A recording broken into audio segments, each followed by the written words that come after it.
बात करते हैं राजधानी दिल्ली की। मैं महाकुंभ क्षेत्र में मौजूद हूं, लेकिन एक सियासी कुंभ इस वक्त राजधानी दिल्ली में देखने को मिल रहा है।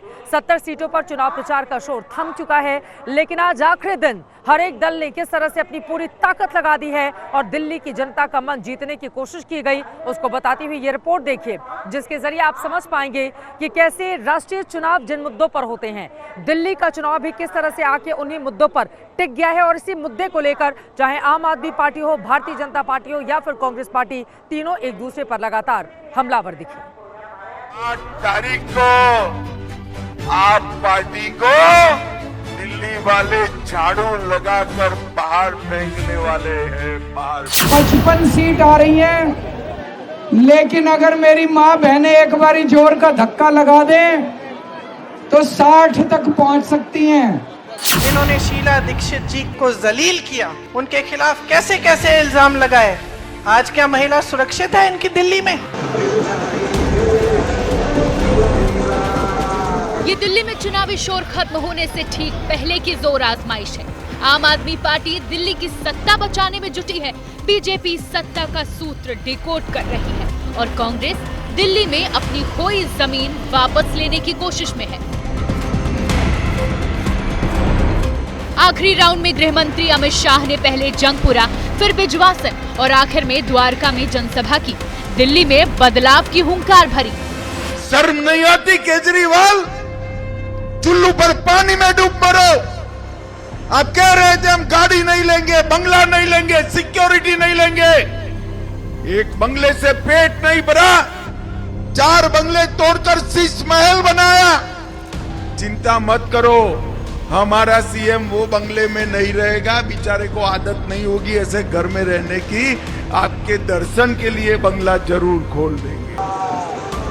वहीं अरविंद केजरीवाल ने प्रचार के आखिरी दिन छतरपुर में जनसभा की और फिर सीएम आतिशी के लिए कालकाजी में रोड शो किया। केजरीवाल के 60 पार का भरोसा और तीनों प्रमुख सीटों पर जीत का दावा बरकरार है। ये बीजेपी वाले बड़ी उल्टी सीधी बातें कर रहे थे। 3 सीट फंस गई, 3 सीट फंस गई। नतीजे देख लेना, नई दिल्ली, कालकाजी, जंगपुरा, तीनों सीटें ऐतिहासिक मार्जिन से आम आदमी पार्टी जीतने जा रही है। आप और बीजेपी अपनी अपनी जीत के दावे किए जा रहे हैं, लेकिन कांग्रेस ने भी आखिर के कुछ दिनों में जोर लगा दिया। प्रियंका गांधी ने जंगपुरा में डोर टू डोर कैंपेन किया तो कस्तूरबा नगर में रोड शो कर कांग्रेस के पक्ष में माहौल बनाया। दिल्ली में शीला मॉडल की याद दिलाई। आप और बीजेपी दोनों को जमकर निशाने पर लिया। दिल्ली में कांग्रेस और आप 70 सीटों पर चुनाव लड़ रही है। बीजेपी ने 2 सीटें सहयोगी जेडीयू और एलजेपी को दी हैं। इस बार तीनों ही पार्टियां फ्रीबीज पर दाव खेल रही हैं। आपने दिल्ली के लिए केजरीवाल की 15 गारंटियों की घोषणा की है। बीजेपी ने 27 साल के सूखे को खत्म करने के लिए 27 संकल्प लिए हैं। वहीं कांग्रेस ने 6 गारंटी दिल्ली वालों के लिए दी है। दिल्ली में 12 सीट पर एससी और 12 सीट पर मुस्लिम समुदाय निर्णायक भूमिका में है। इन 24 सीटों पर कांग्रेस का भी फोकस है, जो आपकी टेंशन बढ़ा सकती है। 2020 के चुनाव के उलट इस बार बीजेपी ध्रुवीकरण की बजाय सीटों के हिसाब से मुद्दे उछाल रही है। कुल मिलाकर ये चुनाव बीते 2 चुनाव से अलग होने जा रहा है। यही वजह है कि हर कोई दिल्ली की लड़ाई को टक्कर वाली बता रहा है। कहा जाता है नई दिल्ली जो जीतता है वही दिल्ली पर राज करता है। साल 1993 से लगातार इसी तरह की स्थिति राजधानी दिल्ली में नई दिल्ली सीट को लेकर बनी हुई है।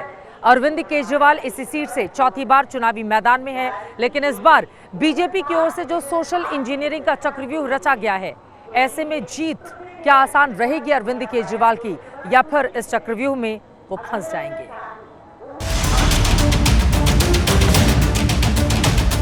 तालकटोरा स्टेडियम, जहां के अखाड़ों में पहलवान कलागंज दाव, ईरानी दाव और जांघिया दाव के गुर सीखते हैं, वहां दिल्ली का चुनावी दंगल दस्तक दे चुका है।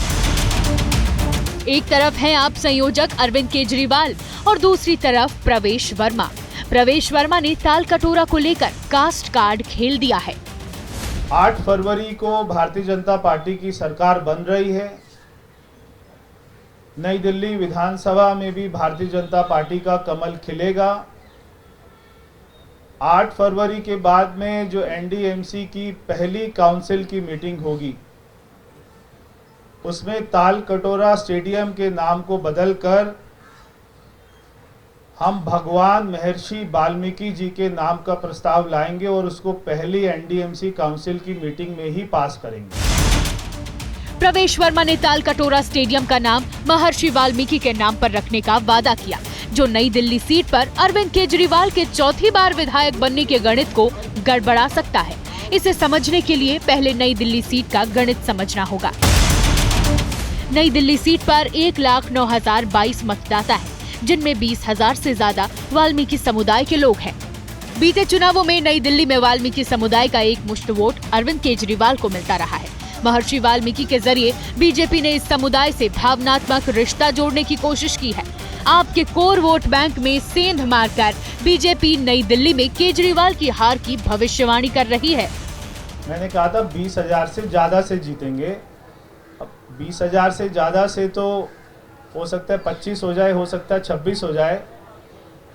और एक बात तय है कि अरविंद केजरीवाल जी की यहाँ से नई दिल्ली विधानसभा से जमानत जब्त होगी और वो तीसरे नंबर पे रहेंगे। ताल कटोरा के साथ साथ बीजेपी नेताओं का झुग्गी बस्तियों में प्रवास, प्रवेश वर्मा की तरफ से लगाए गए फ्री हेल्थ कैंप और आर्थिक मदद से भी वाल्मीकि समुदाय को बीजेपी के पक्ष में लाने का प्रयास हुआ है। तो अरविंद केजरीवाल ने इन चुनावी दाव को साजिश का नया एंगल दिया है। मुझे कई झुग्गियों से फोन आए हैं कि घर घर जाके कह रहे हैं कि चुनाव के पहले वाली रात को आएंगे, आपको वोट आपके घर पे ही डलवा के लेके जाएंगे। वोट घर पे नहीं डलता, किसी हालत में वोट घर पे नहीं डलता। उनके धोखे में मत आ जाना। वो केवल और केवल आपकी उंगली पे काला निशान लगाने आ रहे हैं ताकि आप वोट डालने ना जा सकें। एक और बीजेपी झुग्गी वोट में सेंधमारी की तैयारी में है, तो दूसरी ओर यहाँ मौजूद सरकारी कर्मचारी और बड़े मिडिल क्लास को केंद्र सरकार ने बड़ा तोहफा दिया है। 12,75,000 की आय पर टैक्स फ्री हो चुका है। केंद्रीय कर्मचारियों के लिए 8वें वेतन आयोग की घोषणा हो चुकी है। दिल्ली में करीब 4 लाख सरकारी कर्मचारी हैं, जो बड़ी संख्या में नई दिल्ली सीट के वोटर हैं। नई दिल्ली में केजरीवाल 2 मोर्चे पर घिरे हैं। बीजेपी के साथ कांग्रेस के संदीप दीक्षित ने भी चुनाव प्रचार को धार देकर केजरीवाल की मुश्किलें बढ़ाई है।